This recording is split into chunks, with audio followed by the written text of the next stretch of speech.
क्या आपके बाल कम उम्र में सफ़ेद हो रहे हैं? अक्सर ऐसे पेशेंट्स आते हैं, वो कहते हैं डॉक्टर साहब अभी तो मैं 22-23 का ही हूँ और मेरे बाल सफ़ेद हो रहे हैं। क्या ये बुढ़ापे की निशानी है? मैं कहना चाहूँगा कि इसकी कोई एज नहीं है कि कब सफ़ेद होना चाहिए।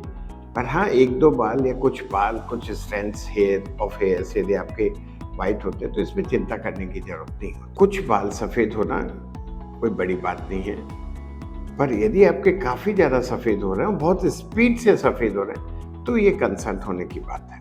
आपके बाल सफ़ेद क्यों होते हैं? इसके कई कारण हैं। बाल जो काले होते हैं, इसके लिए एक पिगमेंट रिस्पॉन्सिबल होता है। उस पिगमेंट को मेलानिन बोलते हैं और मेलानिन मेलानोसाइट्स से सिक्रीट होता है और ये मेलानोसाइट्स आपके हेयर रूट के अंदर बैठी होती है। जो भी चीज़ इन मेलानोसाइट्स को डैमेज करेगी वो आपके बालों को वाइट करेगी। अब इसके कई कारण होते हैं, जैसे जेनेटिकली आपके कुछ डिजीजेज ऐसी होती हैं, जैसे सफ़ेद दाग है, उसमें बाल जैसे स्किन ही वाइट हो गई, उसमें मेलानोसाइट ही टारगेट होता है, तो उसमें बाल वाइट होना बड़ी बात नहीं है। जैसे डेफिशिएंसीज हो गई, डेफिशिएंसी में आपकी जैसे फूड न्यूट्रिशनल डेफिशिएंसी है, कुछ विटामिन्स हैं उनकी डेफिशिएंसी है, तो उनके कारण भी आपके बाल जल्दी सफ़ेद हो सकते हैं। ऑक्सीडेटिव स्ट्रेस भी एक बहुत इम्पॉर्टेंट कारण है और आजकल मेन कारण ऑक्सीडेटिव स्ट्रेस है, बिकॉज अपन जो भी खाना खा रहे हैं या पी रहे हैं, all they contain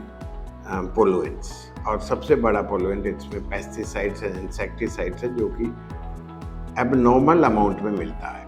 even the heavy metal तक अपने यहाँ पे अपने फूड में जो रिकमेंडेड अमाउंट है उससे ज़्यादा मिलता है। तो this is main cause and oxidative stress सबसे बड़ा कारण है। एंड कुछ मेडिकल इश्यूज भी हैं जिसमें आपके ऐसा हो सकता है, जैसे थायराइड है, एक कॉमन डिसीज है जिसमें काफ़ी बाल आपके वाइट हो सकते हैं, अर्ली ग्रे हो सकते हैं। यदि आपके बहुत कम बाल ग्रे हैं या एक पर्टिकुलर एरिया में ही ग्रे हैं, तो इनको रिवर्सल प्रोसेस हो सकता है, बिकॉज आजकल अच्छे से प्रोडक्ट आ गए हैं जो आपको रिवर्सल तक दे देते हैं।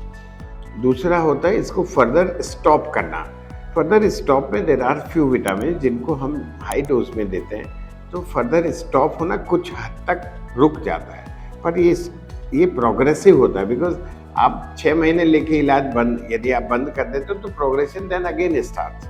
तो बेसिक जो प्रॉब्लम है इसमें कि एक तो लंबा इलाज लेना होगा and this is basically multivitamins आपको ज़्यादा लेना होगा। तो इसके लिए पर्टिकुलर विटामिन्स हैं जो आपको दिए जाते हैं। मार्केट में कुछ सीरम भी हैं जो ग्रेइंग को रोकते हैं या रिवर्सल भी करते हैं। वो सीरम भी आप यूज़ कर सकते हैं, पर उसको बहुत लंबा यूज़ करना पड़ेगा और ये बहुत पेशेंस का काम है। सबसे इम्पॉर्टेंट जो कारण है जो आप अपने आप को हेल्प कर सकते हैं, वो आप स्ट्रेस फ्री रहें, अच्छी नींद सोएं। कम से कम 6 से 8 घंटे की आपकी नींद होनी चाहिए, तो आपकी पूरी बॉडी ही स्वस्थ रहेगी, इंक्लूडिंग योर हेयर्स। सब स्ट्रेस कम करने का सबसे बढ़िया तरीका है कि अपना स्क्रीन टाइम कम करें और स्मोकिंग नहीं करें।